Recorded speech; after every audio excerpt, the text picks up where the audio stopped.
I was going to say one more game left, shortened preseason than before. Do you feel like you've gotten what you need to get done? You've seen enough from your guys? No, you never feel like you've got enough done, Kill. You feel like you need more time, but the season's not going to change because we're not ready. We got to be ready.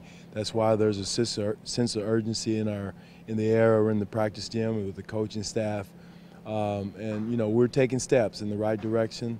Again, the little things is what we're harping on: the attention to detail, the timing. All those things are things that you're not sure whether you have them or not, and until you see them on film or lack thereof on video. As encouraging as OG's debut was yesterday, it's pretty impressive that he's even out there at this point, given surgery that he had in January and the timeline. How impressed have you been with his sort of rehab and the work that he's put into getting back on the court? Josh, it's a tribute to our medical staff, Alex McKechnie and his crew, working with him. Kid practically lived in Vancouver the entire summer. I'd get tired of Alex too if I saw him every day, but he lived with him. He was there morning, noon, and night rehabbing. I saw videos of his workouts every day. And the kid has put in work. I mean, he has worked his behind off to get where he is now. Still not 100%, but like you said, it's a tribute to him that he's even back doing 5-on-5 years. Some other guys in the league that are, had surgery a lot further back than he did, just now getting contact. So it's a tribute to the young man. He's a tough kid. And I'm really proud of him and happy for him. And again, is he going to make mistakes? Yes. And I just told him, if you're going to make mistakes, make sure they're damn hard mistakes. And he made a few hard mistakes yesterday, and I like that. You mentioned yesterday that he's had a couple really good practices recently. Kyle mentioned the same thing yesterday as well. What's stood out? Is there something specific that you've been impressed with? Well, just his understanding of passing, just not thinking that he's got to shoot the ball to be effective or contribute to winning.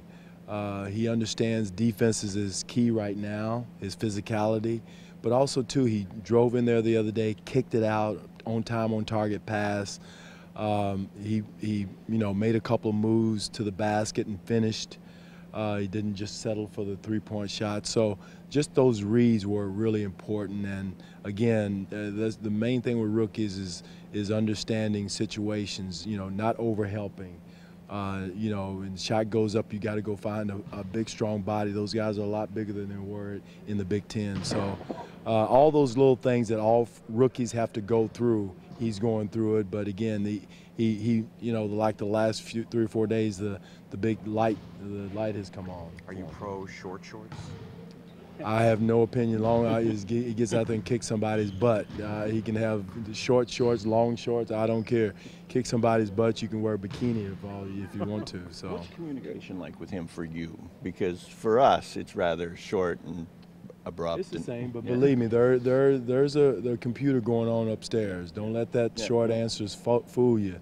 I've had a lot of players like that, and some that go the other way than what you're saying, but he's a sharp young man from a very intelligent family. He's processing everything you say, and he's probably smarter than a lot of us by having those short answers. So, I know. So he's probably got the game down pat before we know it. I don't want to ruin that. So, but no, he's a sharp young man. He absorbs a lot, and he processes a lot pretty quickly. So, He takes coaching well. You had a group out there last night with 4 kids with two or few years experience. Do they feed off each other, and how dangerous is it or how scary is it to throw them out there together? Well, it's scary until you see what they can do, but that group has spent a lot of time together. They work out in the summertime together. They played in summer league together. All the pre-practice work, they have a little rhythm together. Again, I don't want to put too much in the preseason, but I like that look with that group. And one thing it'll do, it'll help us buy some time with Kyle and DeMar and not run their minutes up. If they can develop and maintain and sustain that continuity, that effectiveness, and not lose it. My whole thing is when you're a second unit, you got to increase the lead or you got to maintain it. And as long as you do that, you're doing your job. And as long as they do that, they're going to be a group we have to look at to get out there. The general consensus was that Dwane would be moving to that Corey spot, but now he's playing a lot off the ball, and Fred's becoming the primary facilitator. How's Fred's game emerged to let him do that? Well, Fred's is also one of our most intelligent players, with the ball, without the ball. Defensively, he's a little pit bull. So, it's easy for him. I mean, Dwane's bigger and taller, but there's not a lot of difference between the point guard qualities that Fred and Dwane have.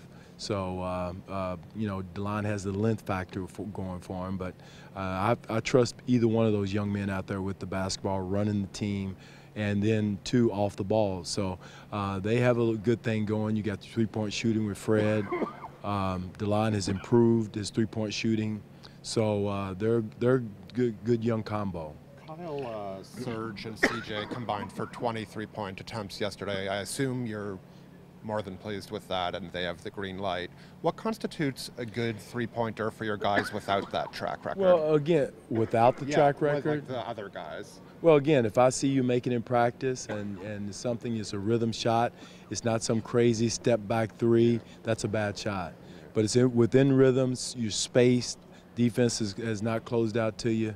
It's a good shot for a lot of our guys. Yeah.